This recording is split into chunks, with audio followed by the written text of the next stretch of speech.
Monsieur le Président d'AirPACA, Monsieur le Président de la Fédération ATMO France, Mesdames et Messieurs, c'est un grand plaisir pour moi d'être parmi vous ce matin pour ouvrir, au nom du Président de la région Provence-Alpes-Côte d'Azur, Michel Vauzel, ces 2 journées méditerranéennes de l'air. Le lieu qui vous accueille aujourd'hui, la Villa Méditerranée, est dédié aux échanges entre les rives de notre mer commune. Ce lieu porte l'ambition de la région Provence-Alpes-Côte d'Azur de participer et de promouvoir aux côtés des bâtisseurs de tous horizons et de toutes disciplines un dialogue permanent entre les peuples, seul moyen de parvenir durablement à une Méditerranée de paix et de développement. Le bâtiment a ses racines dans l'eau de la mer. Le porte-à-faux est le symbole d'un lien aérien avec le bras tendu de la France vers les peuples amis de la Méditerranée. Et c'est pourquoi votre présence à tous dans cette Villa Méditerranée est plus que légitime, car cette 3e édition des Journées méditerranéennes de l'air, après Toulouse en 2012 et Strasbourg en 2013, a pour thème la surveillance de la qualité de l'air et la coopération en Méditerranée.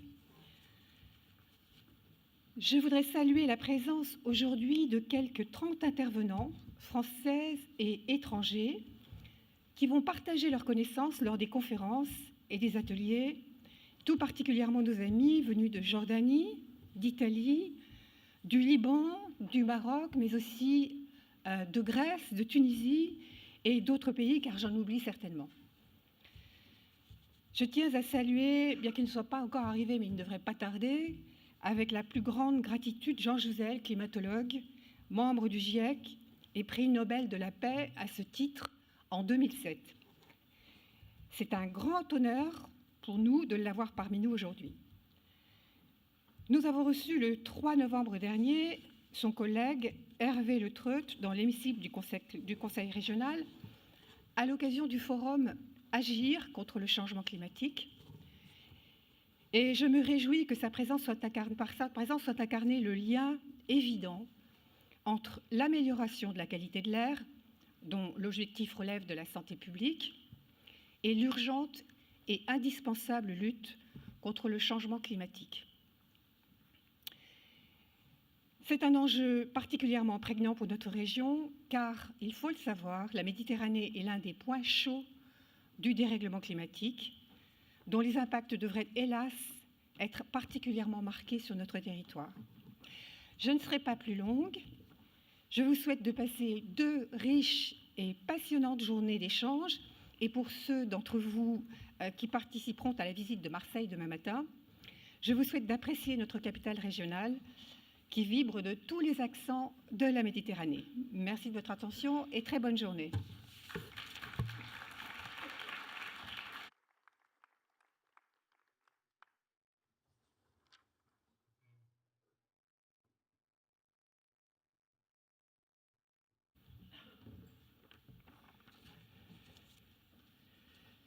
Merci à Joël Faguet pour ces mots de bienvenue très chaleureux. Notre souhait, lorsque nous avions pris la décision d'organiser ces journées méditerranéennes, était de rassembler les acteurs concernés par la préservation de la qualité de l'air, qui devient un enjeu sociétal, ubiquitaire, en termes de santé publique et d'économie. La mer Méditerranée sépare les terres, mais elle unit les hommes. J'ai choisi pour évoquer ce lien autour de la question de l'air, objet de ces journées, on ne le voit pas, mais j'aimerais qu'on le présente, le tableau Bateau, peint par Nicolas de Staël, dont c'est cette année le 100e anniversaire de sa naissance, tableau peint en 1955 à Antibes, au bord de cette mer qui le fascinait. Je tiens à remercier le Conseil régional PACA en saluant l'arrivée de Madame Annick Delay, qui est vice-présidente du développement soutenable de l'environnement et du climat et de l'énergie à la région PACA, qui nous accueille aujourd'hui au nom du président avec Joël Faguet dans ce superbe édifice dédié à la coopération méditerranéenne, solidement ancré sur la terre ferme, semblant flotter sur l'eau et qui nous projette vers un avenir que nous espérons toujours meilleur. Je salue la présence des représentants des collectivités, élus et professionnels. Nos remerciements vont bien sûr à la ville de Marseille qui nous recevra ce soir à l'hôtel de ville à l'occasion de ces rencontres et du lancement du programme dédié à la formation et à la pédagogie sur l'air.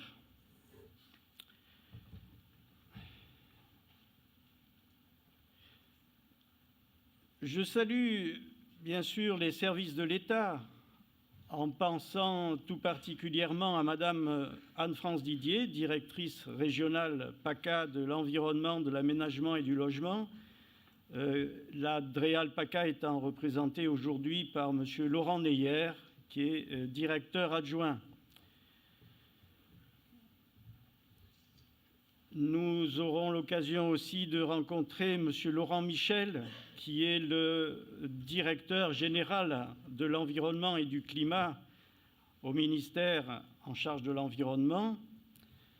Je salue les représentants des grandes organisations internationales, l'OMS, la Banque mondiale, le GIEC,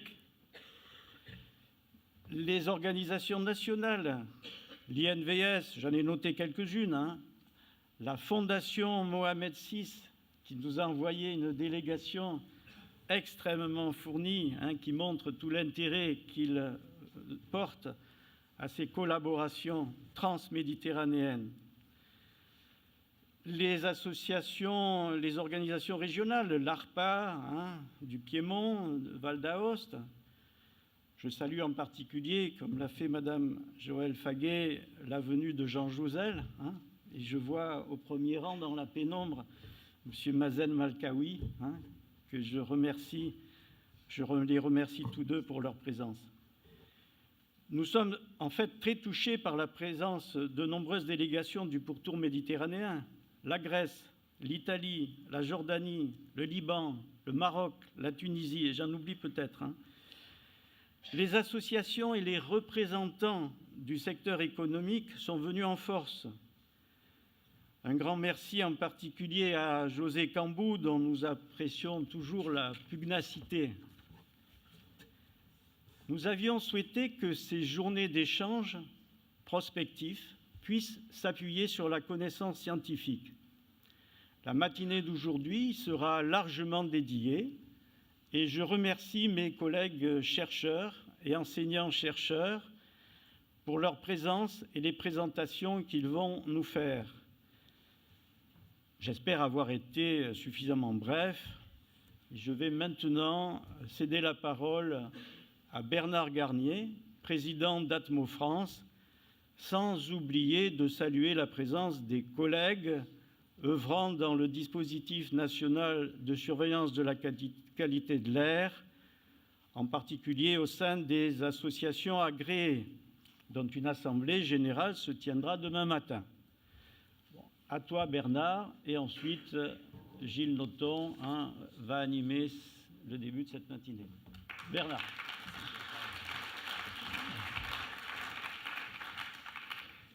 Mesdames et messieurs, chers amis, cher Pierre-Charles, en tant que président d'Atmo France, permettez-moi tout d'abord de vous dire combien je suis ravi d'ouvrir ici à Marseille, dans cette salle magnifique, cette troisième manifestation internationale organisée par le réseau des ASCOA en lien avec ses différents partenaires institutionnels et associatifs.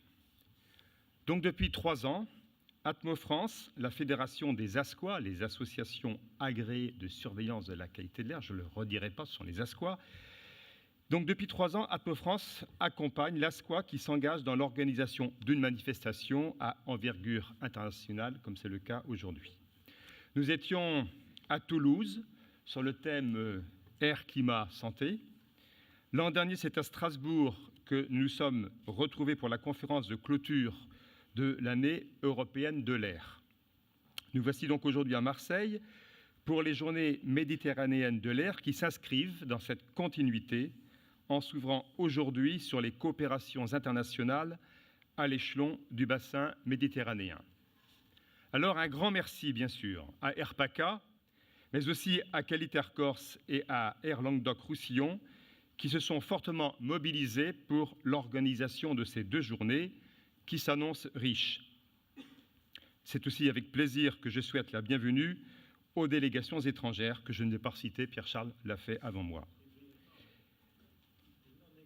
Voilà. Je voudrais bien sûr saluer la présence à ces journées de nombreux présidents et présidentes des ASQUA qui sont venus de tout le territoire français métropolitain, mais aussi d'outre-mer. Et bien sûr, je n'oublie pas les représentants des différents organismes publics et privés ici présents. Vous me pardonnerez de ne pas les reciter, cela a déjà été fait. Comme vous le savez ou comme vous ne le savez pas, les ASQUA couvrent l'ensemble du territoire français à raison d'une ASQUA par région administrative. Leur ancrage territorial et leur indépendance placent celles-ci au plus près de la population qu'elles informent sur la qualité de l'air et pas seulement lors des pics de pollution.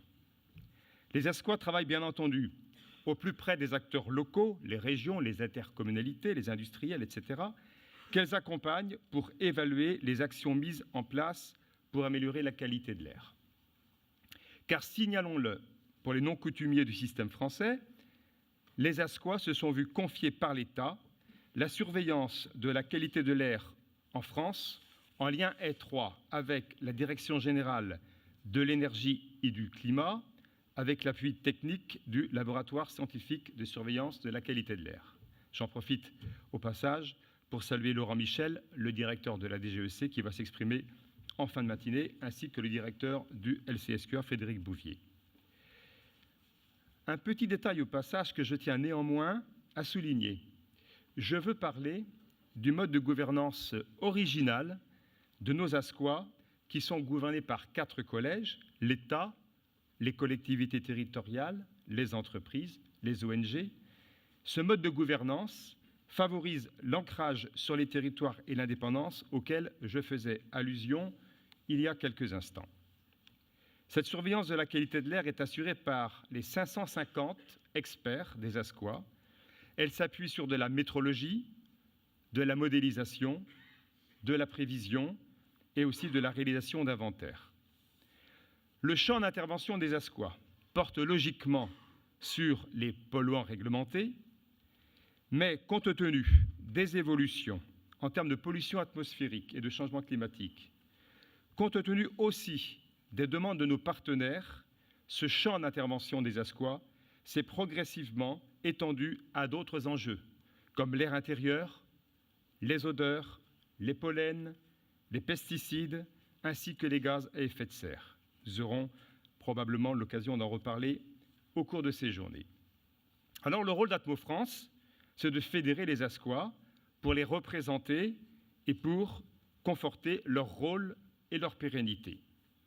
La fédération prend ainsi part aux différents débats que soulève la problématique de la qualité de l'air, préoccupation devenue majeure pour les citoyens et les pouvoirs publics. En France, la pollution de l'air est pour la 3e année consécutive la première préoccupation environnementale des Français. Rappelons que l'inhalation des particules fines est à l'origine de 42 000 décès prématurés en France chaque année. Ce n'est pas rien.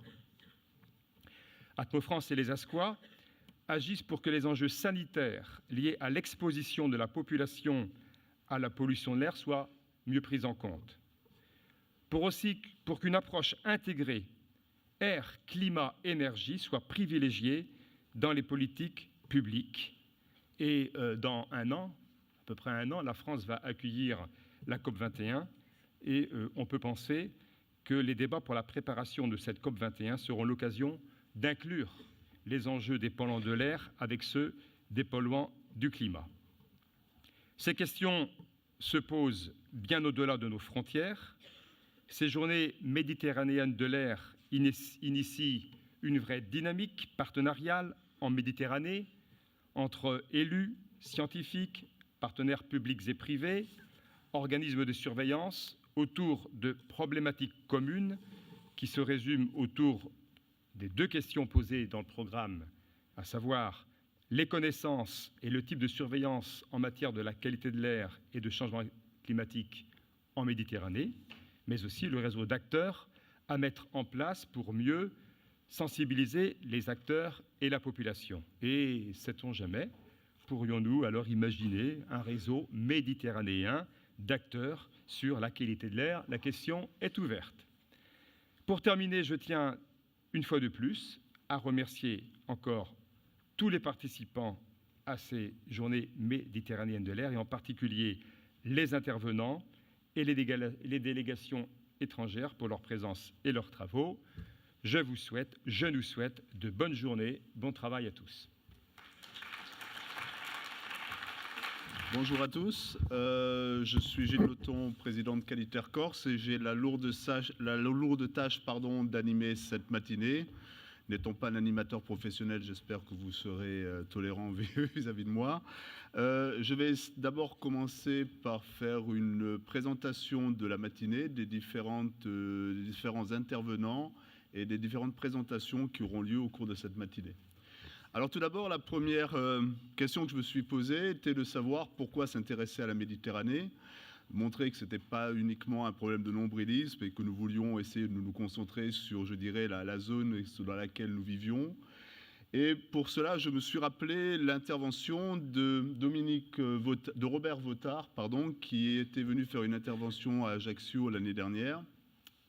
Et j'ai pu en ressortir de cette intervention, je dirais, 4 phrases qui m'ont paru, je dirais, importantes pour montrer l'importance de la Méditerranée. Tout d'abord, il disait que la Méditerranée était une petite bande climatique très vulnérable au changement climatique du fait de sa position entre des latitudes tempérées et des régions désertiques. Cette région est aussi soumise à des pressions climatiques et anthropiques en forte augmentation. C'est une des premières régions qui est impactée et qui sera impactée par le changement climatique. Et puis, par la suite, j'ai regardé également ce que j'ai pu trouver sur le site en particulier du CNRS. Et la phrase qui est au-dessous montre, je dirais, l'importance de la situation géographique de la Méditerranée qui, parfois, peut atteindre des niveaux de pollution aussi importants que ce que l'on peut trouver dans certaines grandes métropoles.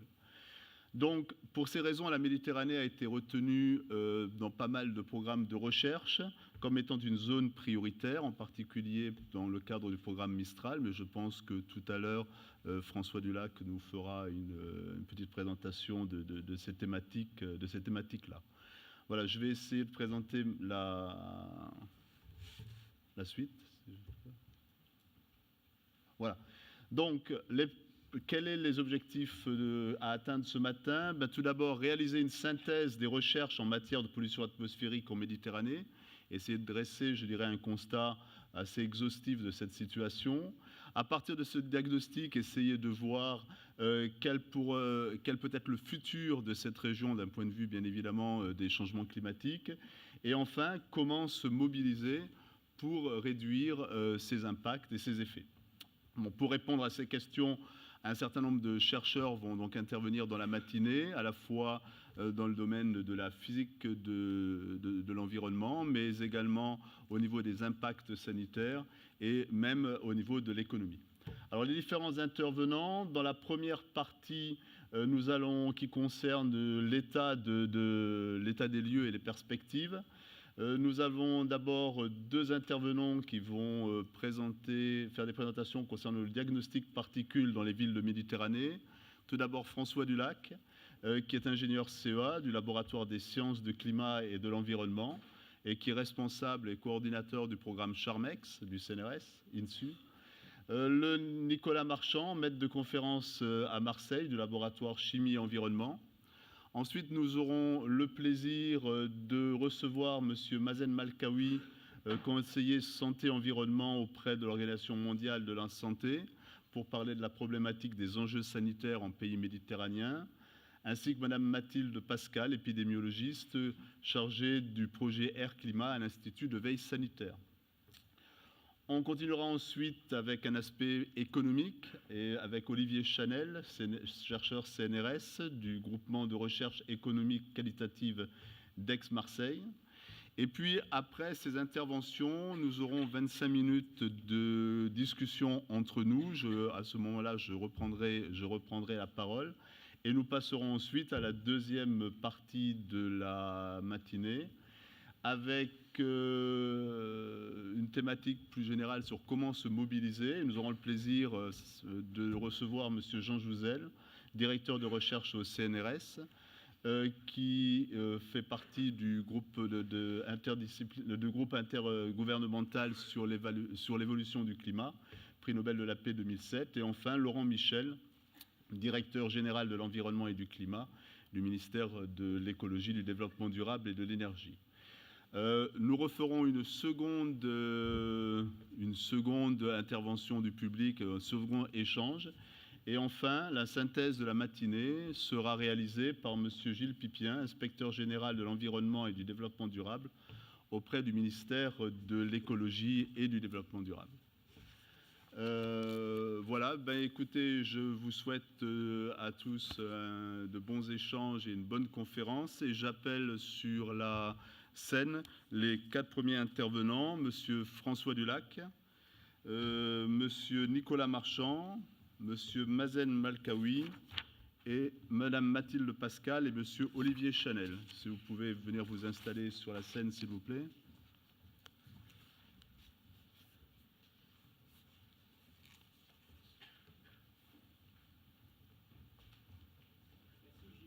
Je vous en prie. François, à toi la parole. Ok. Bonjour à tous. C'est un grand honneur pour moi d'ouvrir cette session scientifique pour vous parler du programme CHARMEX. Donc CHARMEX signifie The Chemistry Aerosol Mediterranean Experiment. On s'intéresse en fait à la pollution atmosphérique dans les basses couches de l'atmosphère à l'échelle de l'ensemble du bassin. C'est un effort qui a été entrepris il y a plusieurs années. Je vais essayer de vous résumer ça. On m'a demandé de faire quelque chose de très bref et vous allez voir que c'est un peu difficile compte tenu de l'ampleur de ce projet-là. Donc en fait, comme l'a dit Gilles, CHARMEX, marche pas ma télécommande ? Voilà. CHARMEX fait partie d'un programme multidisciplinaire initié par le CNRS qui s'appelle Mistral, qui concerne un peu toutes les sciences fondamentales qui sont applicables à la région, l'étude du climat actuel, des climats passés, la pollution atmosphérique, le cycle de l'eau, les sociétés, le littoral, l'écologie, les écosystèmes marins, et j'en passe encore quelques-uns. Donc, je voudrais en profiter pour remercier les financeurs de ce programme Mistral et qui financent plus spécifiquement la partie chimie atmosphérique. Donc, le CNRS, bien sûr, l'ADEME, Météo France et le CEA. Et puis, on a des intervenants majeurs également qui financent le projet à travers des actions spécifiques. Donc, le CNES, pour tous les aspects avions, ballons, spatial. L'ANR, qui a financé plusieurs actions. La région Corse, qui nous a soutenus pour acheter un certain nombre d'instruments qui ont été installés au Cap Corse, et je vous montrerai des résultats. Et puis, même si elle n'est pas parmi les financeurs les plus importants, la région PACA nous a permis de financer le déploiement d'un voilier pour faire des mesures à la surface de la mer, en pleine mer, ce qui était quelque chose de tout à fait original. Alors, pourquoi s'intéresse-t-on à la Méditerranée et pourquoi avoir proposé CHARMEX ? En fait, le changement climatique auquel on s'attend fait que le climat actuel qu'on a aujourd'hui en Méditerranée, avec une longue saison sèche et ensoleillée, devrait s'étendre à une grande partie de l'Europe. Et par conséquent, comprendre ce qui se passe aujourd'hui en Méditerranée, c'est nous donner une connaissance sur ce qui devrait arriver à l'échelle de l'Europe dans quelques décennies. Et donc, en fait, sur cette image satellite qui est prise un jour d'été particulier, vous voyez un certain nombre de panaches d'aérosols sur un bassin qui est tout à fait ensoleillé. Les nuages sont limités à la partie continentale. Et vous pouvez distinguer assez clairement un certain nombre de panaches ici blancs de feux de forêt sur l'Algérie, la Corse, la Grèce, Vous pouvez voir des grands panaches de poussière désertique qui viennent du Sahara ou du Moyen-Orient ici. Et puis ces panaches blancs ici qui sont en fait des panaches de pollution anthropique, des activités humaines qui viennent d'Europe et de la vallée du Pô. Et puis se superpose à ça quelque chose qui est moins visible, ce sont des émissions biogéniques de gaz organiques par la végétation en particulier, sous stress hydrique et thermique. Et ces composés organiques vont se transformer en particules qu'on appelle secondaires, puisque formées à partir de composés gazeux. Donc en fait, on a vu à travers cette région le moyen d'avoir un laboratoire naturel proche de nous pour étudier le vieillissement des masses d'air continentales transportées au-dessus du bassin où on pense qu'il y a beaucoup moins de sources, puisqu'on est en milieu marin. Et en fait, ce vieillissement chimique des masses d'air polluées est très mal modélisé à l'heure actuelle et il y a un besoin criant d'améliorer notre compréhension des processus et notre modélisation de la qualité de l'air particulière. Ensuite, ça nous permet d'étudier la contribution du transport à longue distance qui se révèle très importante en Méditerranée, puisque malgré le caractère marin de cette région, on a en moyenne en été des concentrations en particules qui sont supérieures à ce qu'on trouve sur la plupart des zones continentales européennes. Alors c'est dû en particulier aux poussières désertiques, mais pas seulement. Et puis on a aussi des intérêts à étudier les interactions entre la chimie atmosphérique et le climat régional. Je vous illustrerai quelques exemples, et ce sont des effets qui ne sont pas pris en compte actuellement dans les prévisions d'évolution climatique, et on peut se poser des questions sur les incertitudes que ça génère. Et puis ensuite, un dernier point, même si ce n'est pas l'objet de la journée du jour, on s'intéresse également aux apports par les dépôts atmosphériques à la surface de la Méditerranée, puisque ça nous amène des éléments chimiques sur des eaux de surface qui sont très appauvries en éléments nutritifs. Et donc on va impacter la production de phytoplancton et la vie bactérienne. Donc Charmex, en quelques mots, c'est un chantier relativement ambitieux qui était prévu pour durer comme le programme Mistral sur la décennie 2010-2020. Les premières idées, donc, je les ai proposées début 2007. Ça a mis 3 ans pour mûrir et commencer à avoir des financements significatifs. On a défini une première phase focalisée sur le bassin occidental, que je vais vous illustrer ici, qui est opérationnelle en gros depuis 2010. Et on travaille actuellement à définir une seconde phase, 2015-2020, avec des actions plus sur la Méditerranée orientale et puis de nouveaux aspects qui n'ont pas été bien traités jusqu'ici. C'est un effort majeur de la France. Ce programme qui est international aujourd'hui a été initié et est coordonné en France. Et c'est un effort majeur de financement. On a rassemblé aujourd'hui sur les 6 ans précédents quelque chose comme 8,5 millions d'euros. Ça concerne 25 laboratoires français avec quelques laboratoires clés qui représentent la majeure partie de l'activité. Et puis autant d'équipes étrangères. On a en France plus de 200 scientifiques impliqués et sur les 3 dernières années, en gros, une 50aine d'équivalents temps plein. Donc c'était vraiment un effort de la communauté dans son ensemble. Charmex n'est pas un projet comme on a l'habitude de les connaître avec des contrats parfaitement ficelés. C'est un ensemble fédéré d'actions qui sont financées par toutes les agences qui sont susceptibles d'intervenir, ce qui pose des difficultés de gestion, de programmatique pour coordonner dans le temps toute la logistique nécessaire. Et puis on a aussi un certain nombre d'actions qui sont financées par des pays étrangers dans des cadres nationaux ou bien en coopération bilatérale ou multilatérale. On a aujourd'hui des coopérations dans 12 pays méditerranéens qui sont cités ici et 4 pays extra-méditerranéens. Il y a un effort de recherche significatif. On a déjà soutenu 9 thèses qui sont liées à Charmex. Il y en a une vingtaine en cours et au moins, à ma connaissance, 7 qui ont été démarrés à cette rentrée. Il y a une trentaine d'articles dans des revues internationales scientifiques, puisque c'est sur cette production qu'on est évalué en recherche fondamentale. Et on a, je vais vous illustrer, une stratégie qui intègre du suivi continu sur un certain nombre de sites de fond. Donc j'insiste là-dessus, on s'intéresse à du transport à longue distance, on cherche à se mettre en dehors des zones d'émissions directes, la plupart du temps, pour comprendre les transformations chimiques et le transport à longue distance. On a pu faire 3 grandes campagnes de terrain en été 2012, 2013, 2014 avec des moyens aéroportés que je vais vous illustrer. Et puis on a toute une batterie de modèles de chimie-transport, chimie-climat et bien sûr une base de données qui est accessible avec tout un tas de documents qui sont en libre accès. Et puis il suffit de s'enregistrer, c'est très facile pour avoir accès aux données. Donc les sites sont ici. Donc j'en profite pour resignaler la contribution des acteurs locaux, la région Corse et la région PACA qui a financé donc, le déploiement de ce voilier-là. Pour vous illustrer un peu l'ampleur de nos campagnes, voici le dispositif expérimental qu'on a déployé en 2013. La campagne d'été était partagée en 2 parties, avec une première sur qu'on a appelée ADRIMED pour l'étude des interactions entre les aérosols et le rayonnement. On a déployé 2 avions de recherche français qui étaient basés en Sardaigne, qui ont sillonné tout le bassin occidental, en liaison avec un réseau de super sites équipés en mesures de surface et en télédétection, et puis des stations secondaires avec des mesures sur la colonne atmosphérique, un ULM. Donc en particulier ce site au Cap Corse bâti à partir de rien, dans un endroit très isolé. Des lâchers de ballons également. Et puis sur la deuxième partie, qui s'est déroulée plutôt sur la partie nord-occidentale du bassin, on s'intéressait plutôt aux processus chimiques et améliorer les modèles de qualité de l'air. Donc là, on n'avait plus qu'un avion qui était basé à Gênes, des lancers de ballons sur le golfe de Gênes, et puis le voilier zéro CO2 qui a sillonné le bassin. Donc ce voilier, en fait, il nous a permis de faire quelque chose qui est tout à fait original. Ce sont des mesures à la surface de la mer, en pleine mer, puisqu'on n'a pas de station sur le milieu marin. Et donc, à la fois sur 2012 et 2013, le voilier a engrangé un certain nombre de mesures. J'illustre ici les mesures d'ozone, qui ont été faites avec un analyseur tout à fait classique à bord, et qu'on a pu comparer, en fait, au modèle. Donc ça, ce sont les simulations effectuées par AirPACA, et on extrait toutes les données coïncidentes. Et en fait, ici, on voit le résultat d'une prévision de la quantité d'ozone.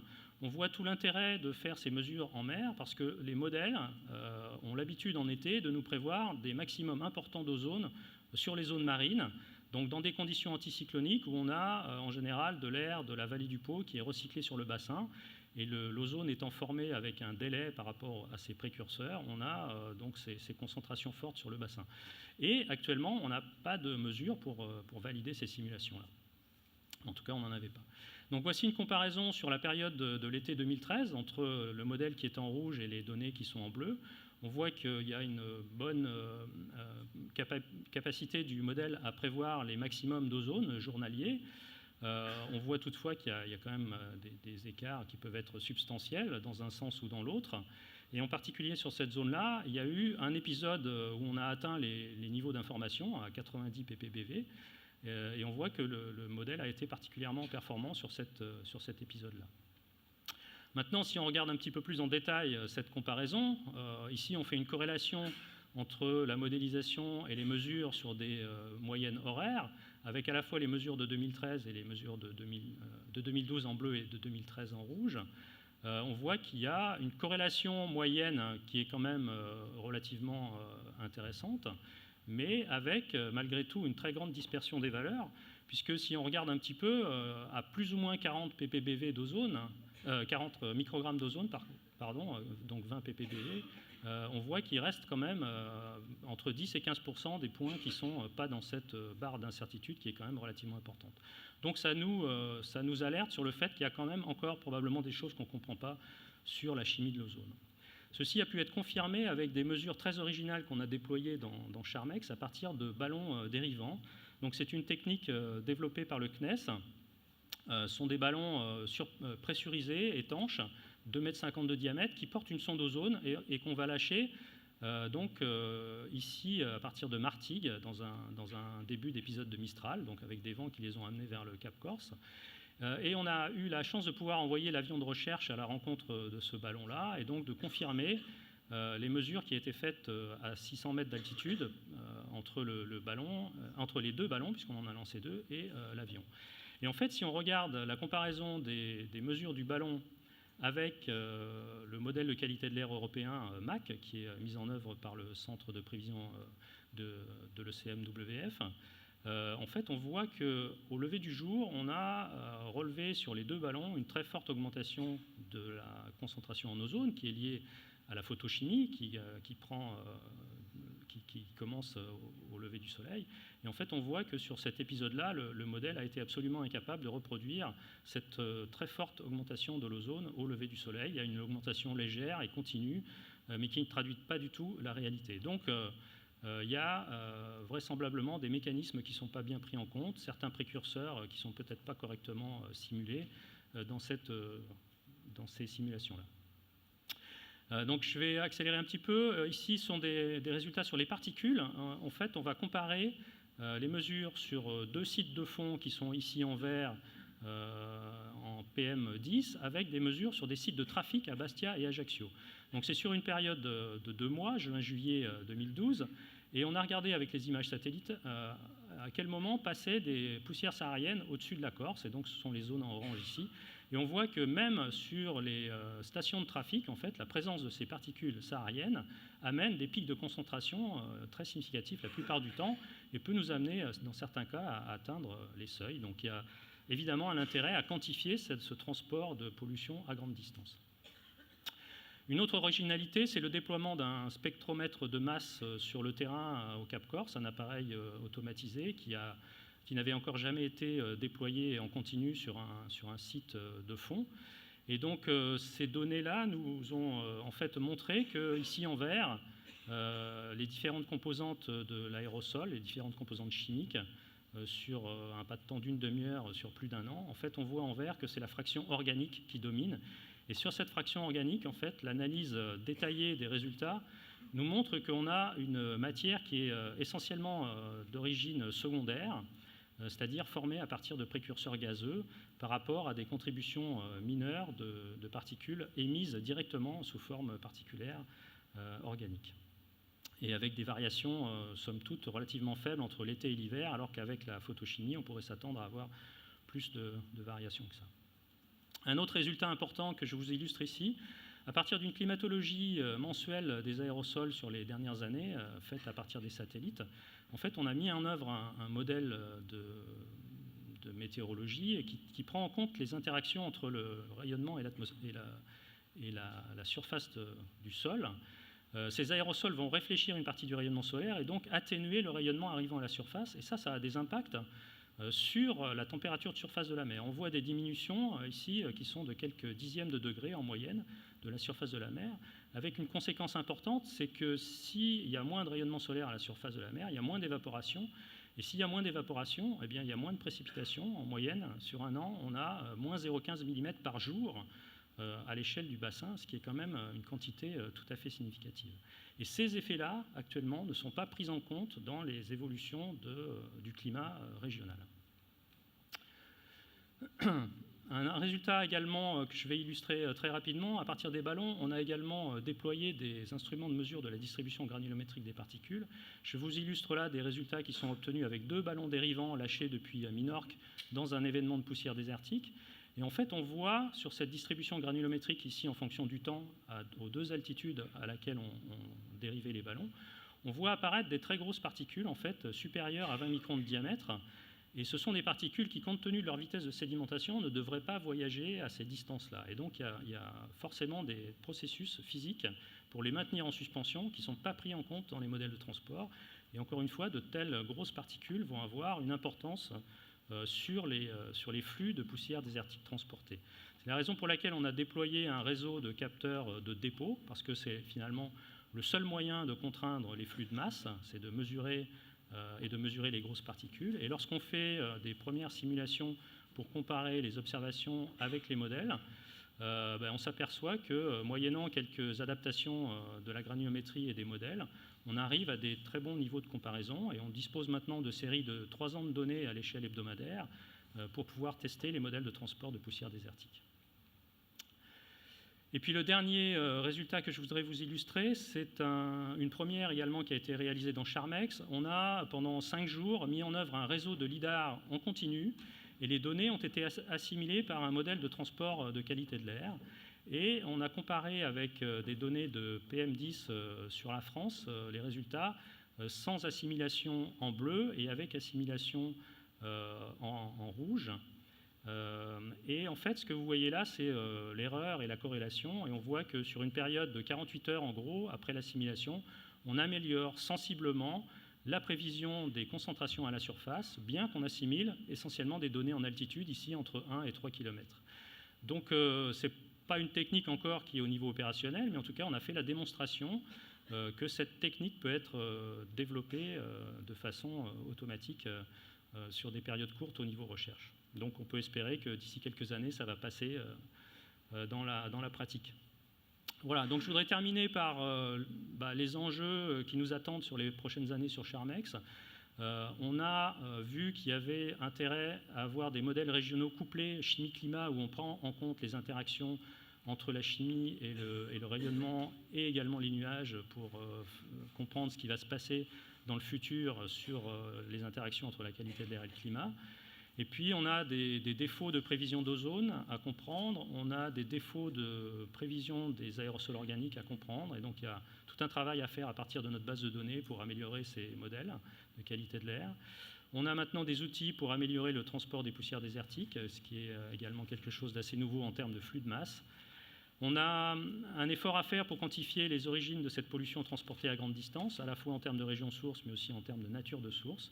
Et puis on a aussi la volonté dans Charmex de développer un nouveau work package sur les effets sur la santé.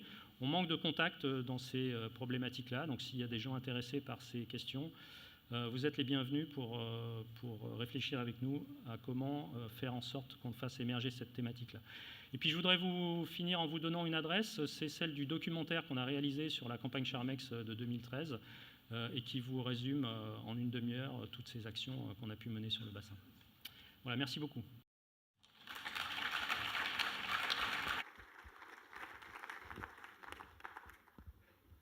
Merci François. Je demanderai aux différents intervenants de bien vouloir respecter le temps. On a un maître du temps qui se trouve juste ici devant et vous pourrez voir en direct le temps qui vous reste pour terminer votre présentation. Voilà, je vous laisse la parole maintenant à monsieur Nicolas Marchand. Oui, je vais faire une petite annonce technique. Bonjour à toutes et à tous. Pour les gens qui ont eu la bonne idée de venir en vélo aujourd'hui, et c'était évidemment une excellente idée, il y a des consignes de sécurité à l'entrée de la Villa Méditerranée et il est interdit de les garer contre les grilles. Donc pour les personnes concernées, merci encore du geste, mais si vous pouvez les déplacer apparemment contre les arbres, ça ne pose pas de problème. Merci par avance.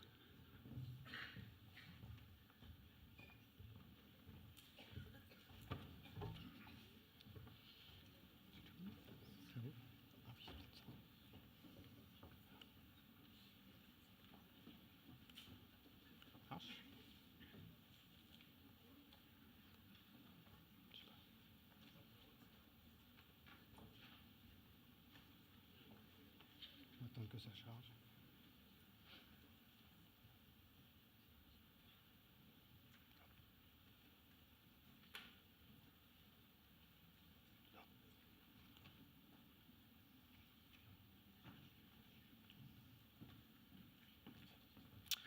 Ok, problème technique résolu.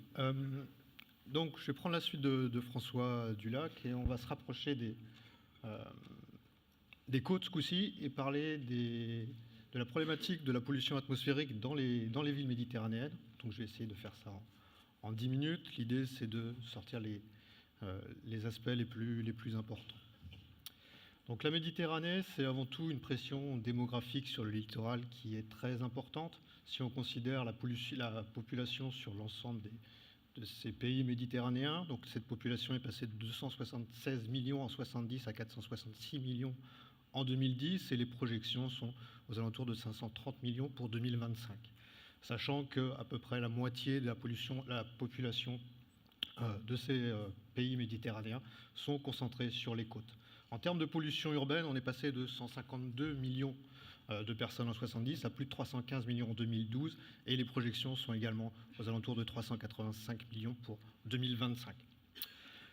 On a un taux de croissance et d'urbanisation qui est particulièrement marqué dans le sud-est, dans le sud et l'est du bassin, avec une augmentation de l'ordre de à peu près 4% par an et les projections vont indiquer une évolution brutale, notamment sur cette partie est du bassin où se trouvent deux mégacités comme le Caire en Égypte et Istanbul en Turquie. La Méditerranée, c'est aussi une forte activité maritime et industrielle. Donc on estime qu'à peu près 30% donc des navires marchands et à peu près 20% du transport maritime mondial de pétrole traverse chaque année la Méditerranée. Et on voit sur l'ensemble du pourtour méditerranéen un ensemble d'installations ici, des raffineries par exemple en point bleu, qui sont des problématiques qui sont très importantes sur la Méditerranée. La Méditerranée, c'est aussi une forte activité photochimique. Donc cette forte activité photochimique, elle a de l'importance en termes de formation d'ozone, qui est relativement bien connue. La Méditerranée, comme cette carte l'indique, est une zone qui est particulièrement marquée par les pollutions à l'ozone. Mais c'est aussi une voie qui va transformer les émissions primaires en produits secondaires, et notamment la formation d'aérosols organiques secondaires qui est plutôt une problématique qui est vraiment très importante et sur laquelle il y a encore beaucoup de travail à faire. Alors sur cette carte, j'ai reporté les concentrations de PM10 donc en moyenne annuelle. Donc ce sont des données qui sont issues de la littérature et qui sont des données le plus possible récentes et qui sont représentatives d'au moins un an de mesure. Donc sur ces grandes villes méditerranéennes, on observe deux choses importantes. Enfin, une chose importante, c'est qu'on a un gradient qui est très marqué entre le nord du bassin et le sud du bassin. C'est notamment lié à des réglementations en termes d'émissions, du parc roulant, des émissions industrielles, mais surtout lié à l'influence des remises en suspension de poussière des sols et notamment la proximité du désert pour toute la partie sud du bassin méditerranéen, où on a des concentrations, par exemple au Caire, où on peut atteindre facilement 150 microgrammes par mètre cube en PM10, qui sont des concentrations très analogues à ce que l'on peut trouver en Chine. Si on passe au PM2,5, on observe des gradients qui sont beaucoup moins marqués, que ce soit de l'ouest à l'est ou du nord au sud, et cela indique la forte influence de ces poussières désertiques qui sont des particules grossières, donc comprises entre 2,5 et 10 micromètres. Maintenant, si on s'intéresse à la composition chimique des particules, composition chimique qui est vraiment quelque chose de clé si on cherche à comprendre les sources de cet aérosol, mais également son impact sur le climat et son impact sur la santé publique, on se rend compte, et conformément à ce que je disais tout à l'heure, que l'est du bassin et le sud, on n'a pas trop de données ici annuelles sur la côte du Maghreb, malheureusement, en tous les cas, j'en ai pas trouvé dans la littérature, qui sont représentatifs d'au moins un an de mesure. Donc sur l'est du bassin, on va retrouver à peu près la moitié de la composition de l'aérosol, ce sont des poussières minérales. Et par contre, quand on regarde au niveau du nord et de l'ouest, la matière organique, donc la matière organique, l'aérosol organique, comme on appelle, et le black carbon, constitue ici, donc c'est en vert et en noir, constitue vraiment la fraction qui est majoritaire et la fraction sur laquelle il faut se pencher si on veut à la fois limiter les concentrations et comprendre un petit peu l'impact de cet aérosol sur le climat, la santé publique, etc. Alors, si on cherche à abaisser les niveaux de concentration en particules, ce qui est important, c'est de connaître les principales sources de cet aérosol. Pour comprendre ces sources de cet aérosol, la matière organique va jouer un rôle déterminant, parce que la matière organique est une matière qui est très complexe, mais à l'intérieur de laquelle on va avoir énormément d'informations très pertinentes pour en connaître les sources. Mais c'est également le cas des métaux traces. Donc ce que l'on utilise sont des méthodes de source apportionnement, c'est-à-dire qui nous permettent, en fonction des mesures qui ont été réalisées sur le terrain, il faut des mesures qui soient très précises au niveau chimique et surtout avec beaucoup d'informations, et qui nous permettent de déterminer quelle est la contribution relative des différentes sources. Je vais juste vous présenter un exemple sur Marseille, et c'est une campagne qui a été faite il y a quelques années déjà, mais sur laquelle on a un jeu de données qui est vraiment très pertinent. Donc c'est 15 jours en été sur Marseille, et voilà le résultat si on fait ces méthodes de source apportionnement, donc si on cherche à déterminer quelle est la contribution des principales sources à l'aérosol organique que l'on a mesuré. Donc les résultats sont présentés ici. On observe que les émissions véhiculaires vont représenter entre 10 et 15%. Donc chaque barre ici correspond à deux méthodologies de source apportionnement totalement différentes qui ont été utilisées. On observe qu'on a des résultats qui sont totalement analogues. Donc les émissions véhiculaires représentent une quinzaine de %. Les émissions industrielles seulement entre 2 et 5% de la masse de cette matière organique, qui, je le répète, est la fraction majoritaire de l'aérosol sur Marseille. Je redétaillerai un petit peu ça tout à l'heure. Et on va retrouver une très grande partie, ici entre 80 et 90% de la masse de cet aérosol est secondaire. C'est-à-dire qu'il n'a pas été émis dans l'atmosphère directement, c'est une fraction de l'aérosol qui a été formée. C'est une fraction qui, pour nous, est la plus complexe, parce que pour le moment, nous sommes quasiment aveugles. Nous savons qu'elle est secondaire, mais nous ne savons pas de quelle source elle peut provenir. Donc on ne connaît pas quels sont les moyens d'action. Alors une façon d'appréhender l'influence de ces processus de formation secondaire, donc ces formations secondaires se fait ici. Quand on considère par exemple une émission véhiculaire, on va s'intéresser à ce qui sort du pot d'échappement. Donc ici, classiquement, ce qui est noté en noir, ce sont ces émissions primaires. Mais ces émissions primaires vont s'oxyder dans l'atmosphère pour former plus loin de l'aérosol organique secondaire. Donc juste pour illustrer l'importance de ces processus secondaires sur les facteurs d'émission, on a étudié au laboratoire le vieillissement des émissions ici véhiculaires en testant des véhicules essence, des véhicules diesel et des scooters qui ont une importance dans le cadre d'aujourd'hui sur la qualité de l'air dans les villes méditerranéennes. Donc le principe est relativement simple, c'est de prendre les émissions, donc les émissions suivant un cycle réglementaire européen d'un véhicule, de les diluer et de les injecter dans une chambre de simulation atmosphérique et de procéder à la simulation du vieillissement atmosphérique de l'ensemble de ces échappements qui sont dilués, etc. Je ne vais pas rentrer ici dans les détails techniques. Et on va suivre la composition à la fois de la phase aérosol, de la phase gazeuse, en temps réel, en temps quasi réel, avec des pas de temps de l'ordre de quelques minutes seulement.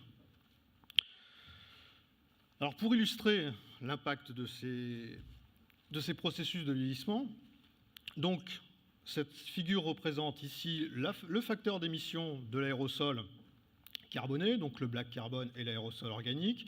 Et ici, c'est avant la simulation, donc ça correspond à des émissions primaires telles qu'on les calcule classiquement. Donc sur cette figure, on représente ici un camion diesel Euro 5 et un véhicule essence Euro 5. Dans le cas de cette étude, on n'a étudié que des véhicules récents, donc de norme Euro 5. On s'aperçoit que le camion, il émet beaucoup plus, à peu près 3 fois plus, que notre petit véhicule essence. Jusqu'ici, pas trop de choses nouvelles. Ce qui est intéressant, c'est quand on simule, quand on fait des mesures, ce sont des mesures, ce ne sont pas des simulations, ce ne sont pas des modélisations, quand on regarde ce qui se passe, le vieillissement dans l'atmosphère, on se rend compte que notre petit véhicule ici, essence Euro 5, si on considère ce qui se passe dans l'atmosphère à la suite, il va former énormément d'aérosols organiques secondaires, alors que les émissions du camion diesel, elles ne vont pas en former, ce qui fait qu'au bout d'un moment, notre petit camion diesel, notre petit véhicule essence va émettre plus que le camion. Si à cette image générale, on ajoute les scooters de temps, qui sont des éléments assez importants dans les villes méditerranéennes, on se rend compte que pour les émissions primaires, on a à peu près un facteur 10 à 100 entre les émissions par le scooter de temps et les émissions par le véhicule essence, donc c'est un facteur 100 par rapport au véhicule essence. Et quand on considère le vieillissement, on va doubler cette augmentation. Je vais essayer d'être rapide parce que j'ai dépassé déjà le temps, mais je pense que c'est important de parler de cet aspect ici. Donc tout à l'heure, je vous ai dit que la contribution des sources industrielles sur Marseille était quelque chose de très faible. Ici, la zone industrielle, ici, Marseille. Si on regarde... Ça ne veut pas marcher, voilà. Si on regarde ici le nombre total de particules submicroniques sur Marseille, on se rend compte qu'on va avoir des pics en nombre de particules qui sont supérieurs à 100 000 particules par centimètre cube, ce qui représente un nombre vraiment très important. Et ces nombres de particules, ces événements en nombre de particules interviennent systématiquement, donc ici sont corrélés avec le SO2, sont aussi corrélés avec les HAP, les métaux lourds, etc. Donc leur origine industrielle ne fait pas de doute. Donc interviennent soit directement ou soit en passant par la Méditerranée. Ce qui est intéressant dans ces événements de très fines particules, donc ici l'évolution en fonction du temps et là leur diamètre, c'est qu'on a des particules qui sont ultra fines, qui ont un diamètre qui est inférieur à 20 nanos, 20-30 nanos pour ce genre d'épisode. Et c'est quelque chose de quasi systématique quand on travaille l'été. Et on a étudié on a permis de calculer qu'à peu près 30% du nombre de particules observées sur Marseille pendant cette campagne de mesure provenait de la zone industrielle. Ces événements de particules ne participent pas à la masse. Ces particules sont excessivement petites, ce qui fait qu'elles ne participent très peu à la masse. Donc ici, juste, j'ai représenté la concentration en PM2,5, donc le paramètre qui est réglementé, et ici le nombre total de particules qui ont été mesurées. On se rend compte que le nombre total de particules, quand ces événements de particules sont très importants en termes de nombre, en tous les cas sur Marseille et pendant cette campagne-là, on reste en dessous de la limite de 25 microgrammes par mètre cube. Ce qui fait que ces événements de particules ultra fines vont passer sous les radars de la surveillance réglementaire des PM. La raison, elle est relativement simple. C'est toujours bien de parler d'ordre de grandeur. Si ça, c'est une particule de 2,5 micromètres, le petit point ici rouge, c'est une particule de 10 nanomètres. Ce qui fait qu'elles ne vont pas du tout participer de la même façon à la masse de l'aérosol. Et que la mesure de la masse est vraiment gouvernée par quelques grosses particules. Pour conclure, donc l'environnement méditerranéen est un environnement qui est particulièrement sensible à la pollution atmosphérique. On a une forte pression démographique, un fort ensoleillement, une recirculation aussi locale des masses d'air. On a de nombreuses sources, les poussières désertiques, la combustion de biomasse et de biofuels. Je profite de cette journée pour repasser un message. Dans la région, on a un problème qui est lié à la combustion des déchets verts, qui est une source vraiment très importante localement, que ce soit à partir de l'automne jusqu'à la fin de l'hiver, avec l'industrie, le transport maritime, ce genre de choses. On a le rôle prépondérant aussi des processus de formation d'aérosols secondaires, j'espère vous avoir convaincu sur ce point, et particulièrement liété. La question qu'on se pose, c'est quel est le ratio de l'influence biogénique ou anthropique. Les résultats que l'on a montrent qu'on a plutôt une contribution biogénique sur cette fraction secondaire. Et ça nous apporte aussi la nécessité de modifier notre vision de l'impact environnemental des différents éléments, des différents émetteurs. On observe aussi un manque de données long terme et à haute résolution temporelle sur la composition chimique de l'aérosol. C'est quelque chose qui manque sur le littoral méditerranéen, à l'exception de ce qui est fait à Barcelone. Tout ça, c'est pour une meilleure compréhension scientifique de ces objets encore mystérieux que sont les aérosols, mais c'est aussi un outil d'aide à la décision et d'information publique qui peut être très pertinent. Et il me semble important de développer la mesure de nouveaux indicateurs physiques de pollution par les particules fines, et notamment ces notions de nombre et de distribution granulométrique. Et juste ici, si vous avez eu le temps de le voir, ça correspond au nombre de particules par centimètre cube nécessaires pour atteindre 50 microgrammes par mètre cube, donc la norme pour les PM10. Donc pour une particule de 10 micromètres, il en faut simplement 0,08 par centimètre cube pour atteindre 50 microgrammes par mètre cube. Et quand on parle de particules de 10 nanomètres, il en faut plus de 80 millions. Merci de votre attention.